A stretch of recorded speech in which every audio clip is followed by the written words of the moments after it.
Olá, povo de Deus, quarta-feira, 22 de novembro de 2023, Santa Cecília, 33ª semana do Tempo Comum. A nossa reflexão de hoje é a partir do segundo livro dos Macabeus, 7, 1, depois 20 a 31, e Lucas 19, 11 a 28. Naqueles dias aconteceu que foram presos 7 irmãos com sua mãe, aos quais o rei, por meio de golpes de chicote e de nervos de boi, quis obrigar a comer carne de porco que lhes era proibida. Mas especialmente admirável e digna de abençoada memória foi a mãe, que num dia viu morrer 7 filhos e tudo suportou valorosamente por causa da esperança que depositou no Senhor. No contexto da resistência dos macabeus frente ao tirano Antíoco Epífanes IV, temos um episódio da mãe com seus 7 filhos.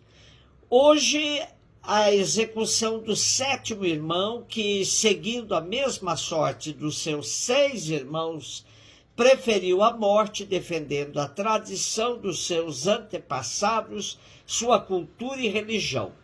A mãe é uma mulher firme em suas convicções que no mesmo dia assistiu à execução dos seus 7 filhos, vindo a morrer logo em seguida.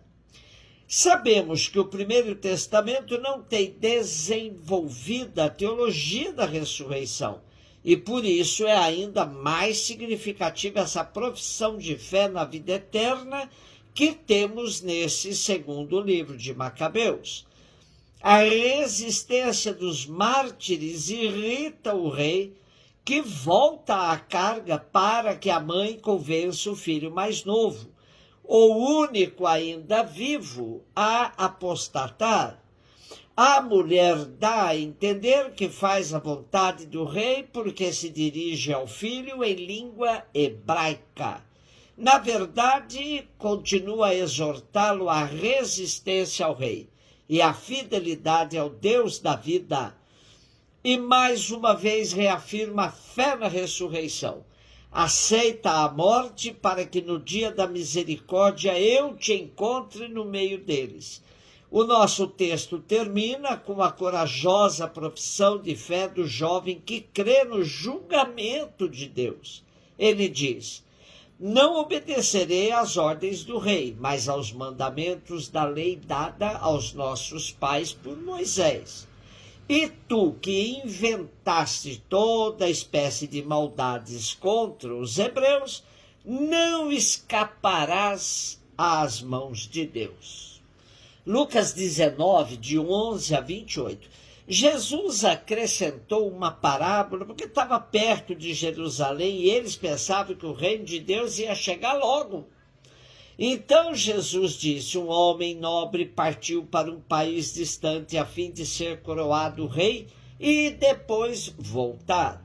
Chamou então 10 dos seus empregados, entregou 100 moedas de prata a cada um e disse: procurai negociar até que eu volte. Seus concidadãos, porém, o odiavam e enviaram uma embaixada atrás dele, dizendo: nós não queremos que esse homem reine sobre nós. Mas o homem foi coroado rei e voltou.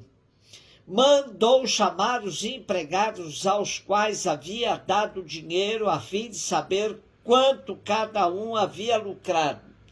O primeiro chegou e disse: Senhor, as 100 moedas renderam 10 vezes mais. O homem disse: muito bem, servo bom, como foste fiel nas coisas pequenas, recebe o governo de 10 cidades. O segundo chegou e disse: Senhor, as 100 moedas renderam 5 vezes mais. O homem disse também a este: recebe tu também o governo de 5 cidades. Chegou o outro empregado e disse: Senhor, estão aqui as tuas 100 moedas que guardei num lenço, pois eu tinha medo de ti, porque és um homem severo. Recebes o que não destes e colhes o que não semeaste. O homem disse: servo mau, eu te julgo pela tua própria boca. Tu sabias que eu sou um homem severo, que recebo o que não dei e colho o que não semeei? Então por que tu não depositaste meu dinheiro no banco? Ao chegar eu o retiraria com juros. Depois disse aos que estavam aí presentes: tirai dele as 100 moedas e dai àquele que tem 1000. Os presentes disseram: Senhor, esse já tem 1000 moedas. E ele respondeu: eu vos digo, a todo aquele que já possui será dado mais ainda. Mas aquele que nada tem será tirado até mesmo o que tem. E quanto a esses inimigos que não queriam que eu reinasse sobre eles, trazei-os aqui e matai-os na minha frente.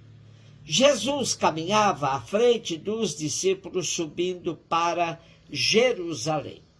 Lucas faz um enquadramento diferente da parábola dos talentos contada por Mateus. E, seguindo a preocupação das comunidades com a demora da volta do Senhor, ele diz que um homem nobre viajou para um país distante. Isso se refere ao longo espaço de tempo que separa as comunidades da segunda vinda de Jesus. Aqui também tem os que se responsabilizaram pelos bens recebidos e um que, movido por medo, guardou bem escondido tudo para devolver ao Senhor o que dele tinha ganho.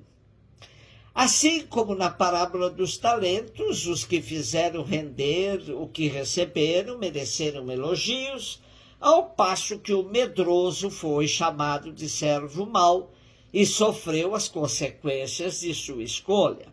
O que é igual nas duas parábolas é a motivação para esconder os bens recebidos e nada produzir. O medo. A imagem de Deus distorcida os leva a ter medo dele e a não agir com o coração agradecido. No dia do juízo terão destinos diferentes. Próprio de Lucas é o assento no caminho de Jesus a Jerusalém e a demora da chegada do Senhor, pois o contexto é exatamente esse. Havia cristãos deixando a caminhada por causa da demora da volta de Jesus. A prática cristã estava comprometida por causa disso. Havia desencanto, relaxamento na vivência dos ensinamentos de Cristo. Por fim, fica sempre difícil a identificação de Deus com o patrão da parábola, pois o castigo é tão duro que não combina com a imagem de Deus Pai misericordioso revelado por Jesus. Porém, sabemos que se trata de uma parábola, onde os exageros servem para acentuar uma ideia central. Aqui é para deixar claro que aqueles que recusarem o senhorio do Cristo não participarão do reino de Deus.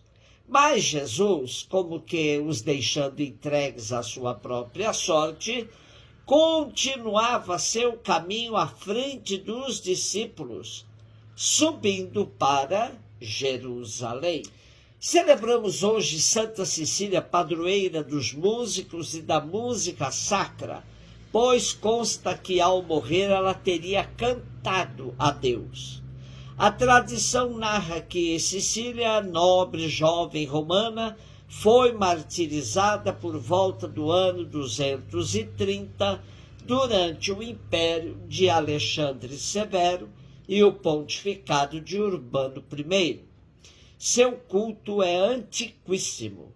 A basílica a ela dedicada no bairro romano de Trastevere é anterior ao Edito de Constantino, 313, e a festa em sua memória foi celebrada no ano 545. Um beijo no seu coração.